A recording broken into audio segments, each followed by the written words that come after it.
Back when I was a new dancer, I was with this girl. She was a dancer too, and she was kind of crazy. Like I was kind of crazy, but I think it was like probably about our second date that she told me that she was bipolar, but don't worry about it. She's got meds for it. I was like, okay. She would do this kind of hilarious thing where she would like really, really be into somebody and then really, really hate their guts, and then really, really be into somebody and then really, really hate their guts. And I watched her do this with a few different people, myself included. And well, it wasn't exactly a long-lasting relationship. And I don't think it was the bipolar that was causing that. I mean, maybe, I don't know. It seemed kind of more like another issue that starts with a B, but I have a high school diploma, so I don't know. That's my cop out, and I'm sticking with it. Um, but she was kind of interesting. She was my first girlfriend, and she was the one who pretty much single-handedly convinced me that I feel genuinely sorry for men because they have to date women unless they're gay. I mean, unless you're willing to be gay, you kind of have to date women, and I've done that, and it sucks. So yeah, I kind of avoided dating any other women for like the rest of, well, until I met my husband. And it was really funny because when I started out as a dancer, I wasn't attractive to anybody. But by the time I retired from being a dancer, well, um, yeah.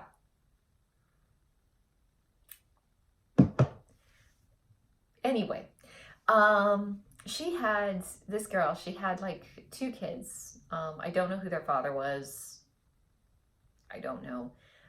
They were small kids, and she was talking to me about her goals as a mother, and she was planning on telling her kids that she had tried all the drugs. Like she tried pot, she tried cocaine, she tried meth. You know, she was going to tell them that she had tried it all, and it really wasn't that good, so it wasn't worth wasting their time on. And I remember thinking that that sounded like a horrible idea, because if you've tried meth and pot and cocaine and, everything under the sun that you can get your hands on, what's to stop them from trying it? Like, I just imagine these two little girls hitting their teenage years and looking at her like, you're a complete hypocrite. God, they'd probably be teenagers now. I just realized it's been a decade, so they're teenagers now. So right now, these little girls like are probably looking at her like, you're a huge hypocrite, and I'm gonna go out and I'm gonna do all the things you did because why shouldn't I? Like, that was just how I looked at it. Like, I understand that sometimes people make mistakes in life, and they go through this process where they realize it was a horrible mistake, and they have to, like, say it's like an alcohol addiction or something. They go through rehab, they fix their life up, they patch it all together, they look at their kid, they're like, do not make this mistake that I made, because it was a really horrible mistake and it threw my life off for years, and I've only now got my crap together. Please don't make the same mistake I did. My grandfather, actually, he was a smoker. He was a very, very heavy smoker, and he couldn't quit, and eventually he died of lung cancer. And I remember Mom telling me about how he always warned her about cigarettes because he just couldn't make himself quit, and he felt very much enslaved by cigarettes. And actually, Mom did try smoking one time. Anyway, it worked for me. She was always telling me it was really bad. I was like, okay, that's one thing I do not need to do. It didn't help that that I already had some health problems that smoking would make worse. Smoking would have been a very bad idea for me, but anyway. It just seems to me that if you've gone out and you've done something a lot, and then you tell your kid, well, don't do the thing I did, it just seems hypocritical. And so I've looked at it, and it's like, well, I've been a dancer for many years. What happens when my kid comes to me, one of my kids, and says, I want to be an exotic dancer? And I was like, well, my husband's not going to be happy about that, but, I'll probably just tell them, if that's really what you want to do, be careful. Don't touch drugs while you're in the club. Don't touch alcohol while you're in the club. Please realize that everybody in the club is on the hunt. The customers are hunting you, and you're hunting them. Everybody's on the hunt. Do not let your guard down. Which is, kind of the best advice I can give them. I mean, there's a lot of other problems that come with dancing, and I guess that's what I'm kind of talking about in this video today. When I first decided to start dancing, like I went in, I got my license, or I applied for my license. It takes them a week to process that, so it took them a week to get me my license, and so they told me, just, come back next week and we'll hand you your license and you can start to work. And so I went into the club the next week, and I had my duffel bag full of like dancer gear, and I was scared, beyond scared. I was scared shitless, but I was gonna do it. And so I went to the back room and I got my lingerie on, and I was waiting for my turn, and I can't remember if it was the bouncer or like, I think it was maybe the bartender came to me, and she told me that I needed to go to the main office in the building where the owner's office, the owner of the bar, wanted to talk to me. I was like, wait a minute, why does the owner want to talk to me again? That can't be a good thing. And so I went to the main, like the head office in the building, and knocked on the door, and there was just like, it was a big room, and there was a desk. And I walked up, and there was a chair, opposite the desk, and he kind of motioned me over to the chair, and I went and sat down in the chair. And it was a small town, so this guy had a son who was my age, who had gone to school with me. So this guy, the owner of the strip club where I first got my job and first started working, he knew me when I was like a little bitty thing, like I was a little girl, and he had known me from kindergarten all the way up through elementary school and through high school. Like, he knew me because it was a small town. So I'm sitting there opposite him, and it was a very awkward thing, because like I was very determined to do this. Like I was terrified. I was absolutely terrified, but I wasn't going to back down. And so all I could think is, crap, this is another obstacle in my way. Crap, this is going to slow me down. What does he want, and how do I get past him? Because that's all he was to me. He was just an obstacle. And this guy, it was a small town. So he was the owner of the strip club, but he was also a city judge, and he was also a city council member. And, he was a small business owner of several local businesses, because that's just the way the town was. There weren't a lot of people to go around, and, there were a few people who had risen to the top, and he was one of those people. And he was, I would honestly say he tried to be a good man. Like, he wasn't like corrupt or sleazy. He tried to be a good man. He was a judge, and he was a city council member, and he wasn't corrupt. There were things about him that I didn't like. There were political decisions he made that I didn't like. But, he wasn't a bad guy, He's looking at this young woman who he knew was like a little tiny girl. And I mean, I've got a daughter who's getting about that age, and she's just dinky, she's small. And so, I mean, I'm sure he's looking at me, and he's remembering that, I used to be that tiny. And I mean, he was a very Christian man, because it was a very, very Christianized town. So like he had his own ideas about what was right and what was wrong. And I know that those played into it as well. And I mean, he seemed like a pretty moral man. I mean, he was a judge, so,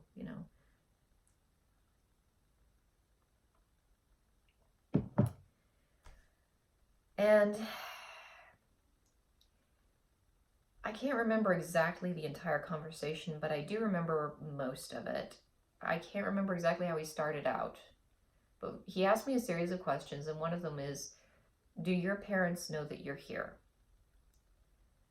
And I remember just thinking, oh, crap. Because my parents can't stop me. My parents, I will not let them stop me, but they're going to try, and I don't want that drama in my life. My parents, I had already expressed an interest in becoming an exotic dancer, and they had pretty well shut it down like right away. It's like, no, you dare. And I mean, there were reasons for that. Number one, they thought it was bad. Number two, my dad was a local small business owner. So, he had a clinic, and he didn't want people, who came to his clinic seeking care to know that his daughter was a local exotic date. It was bad situation. And it was like, well, I wasn't gonna be stopped, and so I just, for a while, I just lied to them about what I was doing when I went to the bar all night, every night. It's like, well, I'm just going to hang out. But anyway, they didn't know I was there. It was my first night. I hadn't even gone up on stage yet. And he asked me, do your parents know you're here? And I remember saying something like, well, I'm an adult now, so I can make my own decisions. And he was like, well, yes, you are. And then he kind of changes tack a bit. He's like, did your boyfriend make you come here? And that's funny because my boyfriend didn't want me to be in the strip club at all. He tried to stop me. He tried to convince me to stop. And when he couldn't convince me to stop, I don't think he intended for me to get raped, but he had one of his friends rape me. Like, he put me into a situation where I ended up getting raped. And then he tried to use that situation to stop me from dancing. And all that happened 1 week before my 21st birthday. So literally 2 weeks before I'm having this conversation, I ended up getting raped because my stupid boyfriend, it was like soon to be ex-boyfriend, he was not forcing me to become a dancer. So, and also it was interesting to me that this guy assumed that I had a boyfriend in the first place. It's like, I mean, one of the reasons I was becoming the exotic dancer is because there was no dating pool in my hometown. It was like, where am I going to find a man? If I'm not in a bar, where am I going to find a man? There are no men. There are no women. There's nothing. It's me and the cats in my crappy little trailer that I live in the middle of nowhere, and it's depressing as hell. But, is your boyfriend forcing you to do this? No. And I remember at some point in the conversation, like, I just got to this point where I was envisioning, like, Cartman from South Park. I forget which reality TV show he was spoofing, but basically, the I do what I want kind of thing. I was already dressed for it. Like, I had the lingerie on, and I'm just leaning in my chair, and I'm trying to fully embody, as much as I could, even though I was 21 years old, as much as I could, the rebellious teenager. Like, I do what I want. It's like I'm just saying it again and again. He's like, well, are you here because you're in desperate need of money? Because if you need money, maybe I can help you. Like, this, in retrospect, like years down the road, as I look back over that conversation, I realized that he was trying to be a genuinely good human being. And I was having none of it. Because he was trying to save me from something horrible, and I was trying to save me from something horrible. And, he's looking at it, and he's like, you're running into this dark, horrible place. And all I could think is, the dark, horrible place I'm running into is so much better than the dark, horrible place that I'm running out of. So much better. But I told him that money wasn't a problem, and he's looking at me, he's very serious, and he's like, you do realize that having this job is going to affect your social life. It's like, dude, what social life? I'm an outcast. I'm a pariah. I'm a leper in this community. Like, what social life? I spend my days and nights alone unless I have a job. So this will be my third job. I work on an ambulance, I work in a nursing home, and pretty soon I'm going to be working in a strip club. And that's the only human interaction I get. So what's social life, really? Eventually he gave up. Eventually he finally finished trying to convince me not to take the job. And the thing that I had been really terrified of was that he was somehow going to prevent me from taking the job. And he couldn't actually do that. So he worked very, very hard to dissuade me. And when he failed to do that, he just accepted failure and said, okay, well, all right then. I was like, are we done? He's like, yeah. I was like, okay. And I got up and I walked out. I do what I want. So stupid. So stupid. Like, I was so terrified that I was going to fail. Like, I had gotten so far. It was beyond terrifying to go into that strip club for the first time. It was paralyzingly frightening to ask them for a job as a dancer. Like, Oh God, that was funny too, because I came into the strip club. It was my first time as an adult, as a legal adult of 21 years old. I had to wait that long. It was forever. I came into the strip club. It was it had just opened its doors, so it was dead quiet in there. I walked across the club to the bar, past the stage, which I'm trying very hard not to look at. I sat down at the front bench, and like the bartender comes up and asks me what I want to drink, and I was like, oh, Pepsi or Coke, whatever. And she brings me something, and I was like, I think she asked me if there was anything else she could get for me. She carded me too, wished me a happy birthday, and it was like, I'm looking for a job. She's like, oh, waiter? And I was like, no. She's like, bartender? I was like, mm. She's like, stripper? I was like, eh. Look, I couldn't even talk. I was so scared.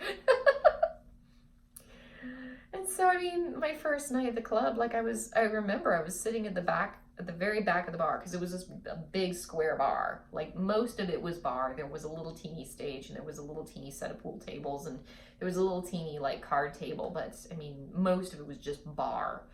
And I remember like sitting at the very, very back of the bar, like where all the, like right next to the changing room, and just watching the stage, but also trying very hard not to watch the stage, because I was trying so hard not to think about what was happening. It's like, I'm gonna be going up there, and it's really, really weird, and it's really, really scary, and I've never done this before, and I don't know what's gonna happen. And like, just I do that thing where you like peek up at the stage and then look away really quick, and oh God, no, like, I was like hiding behind my drink and everything. It was beyond terrified. And so when the owner of the establishment tried to stop me, I was just like, oh God, he might actually succeed, and if he does, I don't know what I'm gonna do. Like, I can't let myself be stopped. And it's really funny because I knew I had to be there. And I don't know why. I was talking online with somebody, like they mentioned a few things in a comment section somewhere, and I was chatting with them a bit, and they mentioned that, my job is, immoral, disreputable, filthy. I definitely shouldn't be encouraging people into it. And I kept on saying, yeah, but it's been good to me. It's been really good to me. I honestly don't know what made my situation so vastly different than the situation of all the women who've come into strip clubs and had really bad luck there. And maybe, I see every once in a while dancers who say they love the job, and I see a lot of dancers who say they love the job. So maybe this idea that it's bad for us all the time is just this social idea that doesn't necessarily have much basis in reality. And at the same time, stereotypes come from somewhere. So, I've known enough dancers who've been really old and burnt out and frazzled, and they haven't been able to let go of the job, and it's worn them down. And, too many late nights, too many drugs, too much alcohol. It takes a toll on their faces, and you can tell they're worn down, they're worn out. And I've seen a lot of women like that. It's like there are too many exotic dancers who just can't let go of the party and lose themselves in it. And I loved the party. I loved it very much. I miss it even to this day sometimes. It's like, I keep wishing that I could just go back to the club, and it would be great for me. If I went back to work tomorrow, I'd be able to get myself back in shape, because I have approximately 16 pounds that I need to be losing.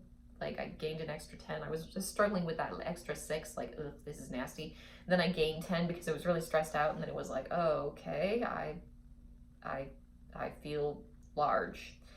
I need to lose about 16 pounds. It's like, well, that would go away in 3 weeks, a month. If I was at a strip club, like, it would be gone in no time flat, because it's very, very hard physical work. I'd be able to socialize with other people. That would be kind of cool. Since I had kids, my social life has been I haven't quite got the hang of it. Like, when you have kids, you have to kind of get back into the swing of having a social life afterwards, and it kind of, it's not always easy because everything changes in your life. And I mean, there are enough mommy blogs out there saying that I don't need to go into detail. Um, it would help us get a little bit of extra money. I would love to go back. I'm not as young as I used to be. I have scars. I have a lot of scars. I mean, and all those dark, dark lights, they'll probably hide the scars, but, I'm just not as young as I used to be.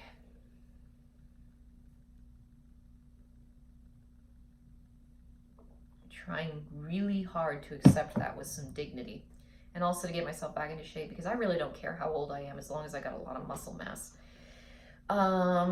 Which at the moment I don't. I'm so out of shape, it's sad. But,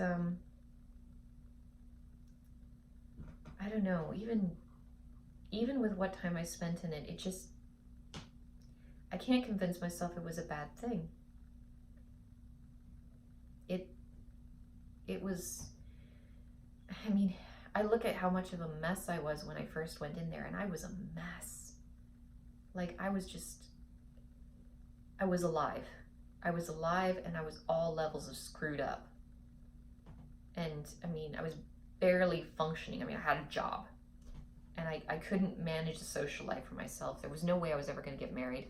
There was no way I was ever going to find a good relationship. There was no way I was even capable of, like, pair bonding. I would date people, and I mean, my first boyfriend, I remember I broke up with him in the middle of a date, and he didn't know I was unhappy. Like, he didn't even know. Like, it hit him out of the blue, and he had no idea. And I had just never gotten attached to him at all. Like, I had no feelings for him whatsoever, and I kept on hoping that the feelings would happen magically on their own, and they didn't. It was like, how am I supposed to fall in love if I can't fall in love?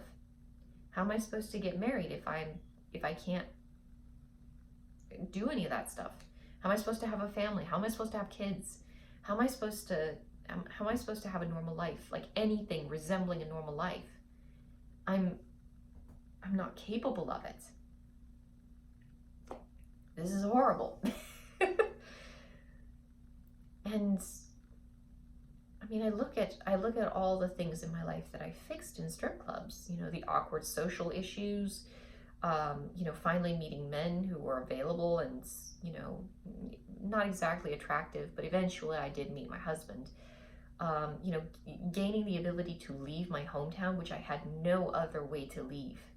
There was no other way out for me.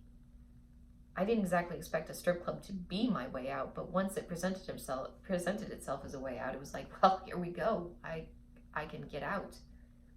I'm free to go out and live my life the way I want to. I never had that freedom before strip clubs. I mean, physically, I was able to fix my health, which was destroyed. I mean, my body was barely passable. Like, it was barely getting through. Like,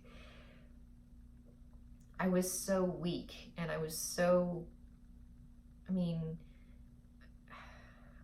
a mess.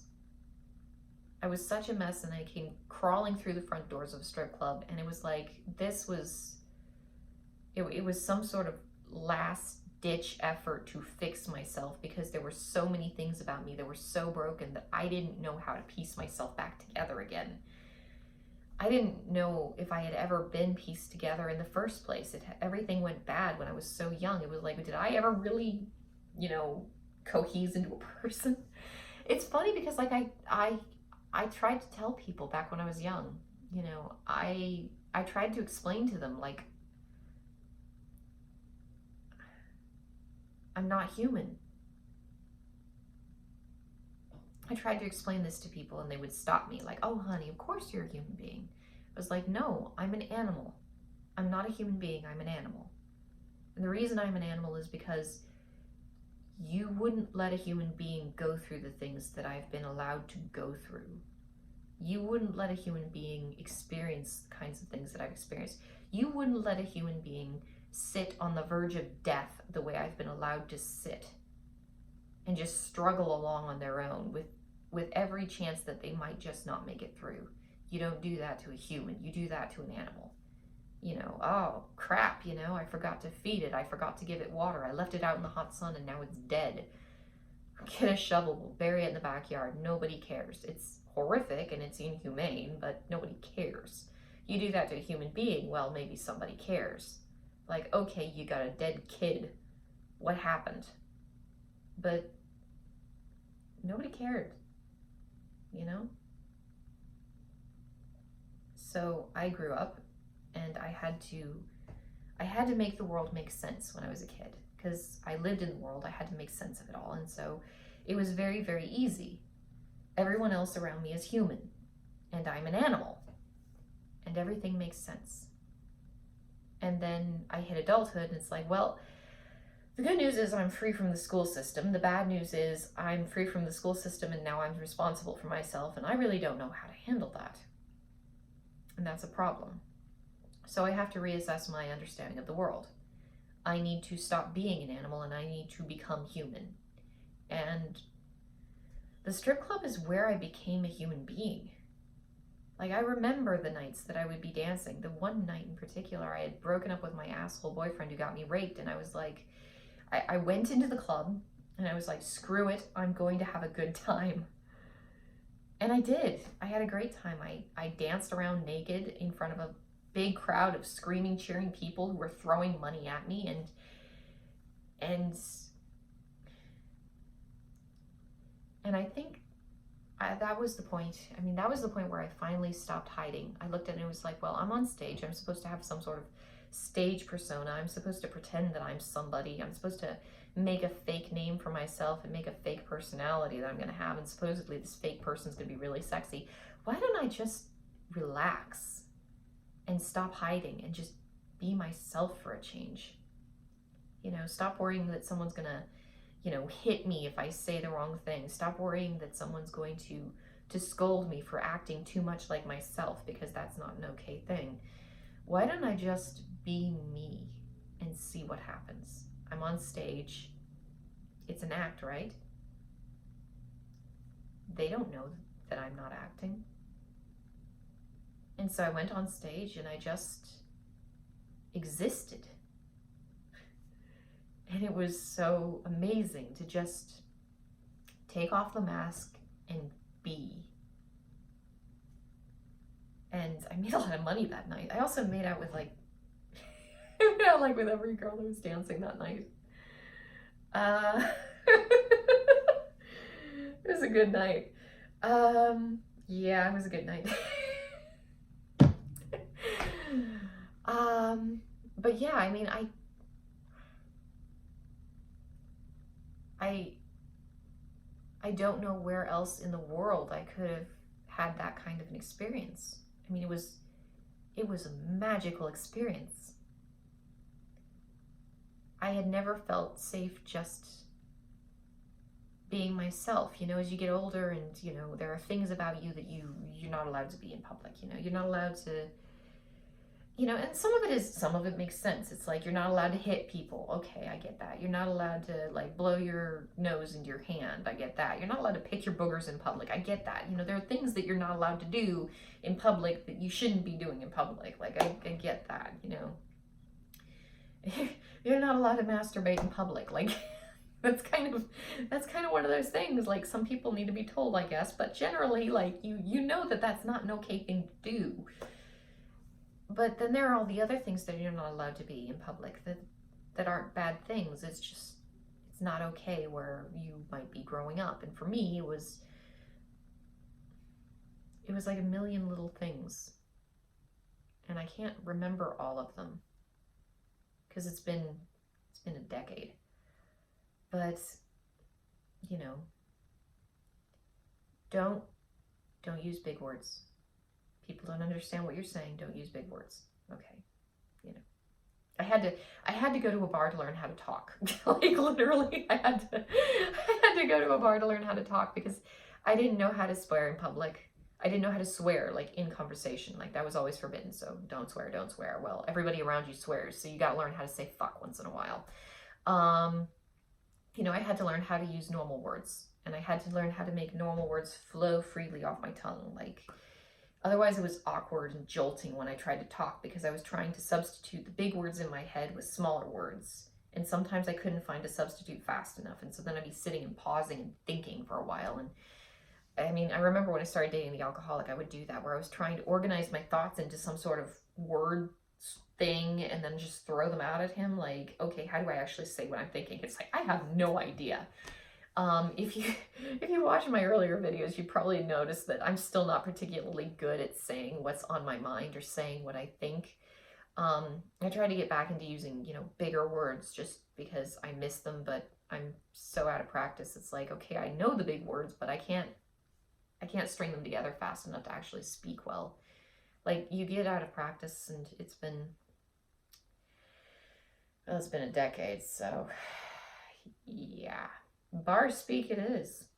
But I mean, there were a million little things about me that I wasn't allowed to be. I wasn't allowed to read the things that I read. It wasn't that I wasn't allowed to read them, but I couldn't talk about reading them. I wasn't allowed to question the things that I had questions about. I wasn't allowed to ask questions that I had, and I had so many questions. I wasn't allowed to be artistic. That's just, there's proper artistic, which is normal artistic. You color within the lines. That's the kind of art that they want.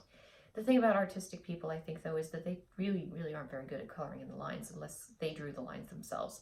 And then, you know, that's not such a good thing, because if you're coloring outside of lines, well, that's not the right kind of artistic, and we don't do that sort of thing around here. There were like a million little teeny things about myself, and I mean, the consequences for failure were just so bad. It was like, you know, I was neurotic. Like, I was trying so hard to hide any little thing about myself that might be offensive, because if I made any kind of mistake or error, I just knew that, you know, bad things were going to happen to me. I was really, really anxious, and I mean, I had good reasons to be kind of, you know, I'd been through enough. I just didn't want to suffer more, and so I was always just balled up inside, hiding and trying to be as neutral as possible on the outside. And I remember going on that stage and just being me for a while. I was a creature of horror, and it was beautiful. And I was free, and it was beautiful. And I wonder about that. You know, strip clubs are dark places. Why on earth did I go to one of the darkest places I could find in order to heal myself? How does that work? How does that fit together? How did I end up doing all the things you're not supposed to do and end up having such a positive result where I'm healthy, I'm happy, I'm married, I'm in a successful marriage that isn't falling apart around me. I have kids, I have a family, I have people in my life who love me, I have a home. It's not filthy, it's clean. Not that I ever lived in filth, but I've seen other people living in filth enough times. It's like, I mean, I'm not there. I'm not in bad, dire situations. I have enough food to eat. You know, I'm not in danger. People aren't, you know, coming to my house and waving guns around, which, you know, bad things aren't happening to me. How the hell did I end up here? And I just don't know. Like, I remember I looked at my husband, because I was trying to think about how to organize this video, which is pretty disorganized and rambling. I apologize for that. But I looked at my husband, I was like, you know, you would not tell a mentally ill person to go to a strip club to fix their broken life. So how come I went to a strip club as a mentally ill, really beat up person and fixed my life? Like, what was it? It wasn't necessarily the strip club. It was something about the strip club, some combination of elements within the strip club that I managed to get a hold of and latch onto as hard as I could. And I managed to fix my life because of that. It's not strip clubs. It's not bars. It's not just go out and do bad things. It's something within all that. I don't know what that something is. Like, I think about it and I try to learn more about it and I try to understand it. Because, I mean, my kids, they're going to grow up and I don't want to just do what my, long-time distant ex-girlfriend did, where she's like, oh yeah, I tried all this stuff, but it's not that good. You shouldn't do it. I'm not going to be a hypocrite to them. I'm going to tell them, look, I did this and it helped me. There's a good chance it won't help you. So I've taken the time to figure out what it was about the things that I was doing, which were quite insane, that actually helped me, so that you don't have to go do the insane parts. You can just do the good parts and fix your life up that way. Live a good life that way, so that you don't, put yourself in crazy strip club danger. I don't know.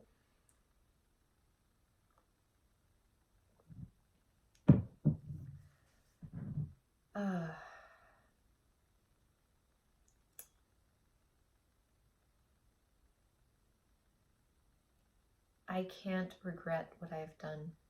I mean, I made mistakes in strip clubs. I did evil things. And I'll talk about those in one of these videos coming up eventually. I'm waiting for the right moment, I guess. I'm waiting for the right day. I'm not looking at like calendar or horoscope or anything. I'm just waiting until everything seems right for that video. Because I did some nasty stuff in a strip club. When I say nasty stuff, I have to say it wasn't sexual stuff, okay? I did cruel things in a strip club. Not intentionally, it was more of an accident, but it had a harmful effect on other people's lives. And so, I'm going to talk about that. But there were so many things I did that weren't bad. They were just dark. They weren't evil. They were just neutral and dark. And I don't know what the dark is. Where is dark in the scheme of good and evil? I don't know. I know that I was dark. I know that I am dark. I know that that's who I am. I know at the core of my being, who I am is a very dark person. And that sounds really emo-tastic, but I think that's me. Like, if I had to sum myself up. So, is darkness evil? Or is it merely darkness? And, I'm kind of guessing that it's only dark and not necessarily evil, even though much of what I was taught when I was young is that, dark equals evil equals bad equals you need to change.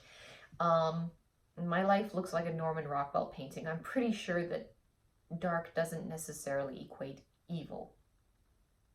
So, what is all that? I don't know. I'm hoping maybe I can figure it out. And then I'll make a video about it, I guess. I'll talk to you guys later.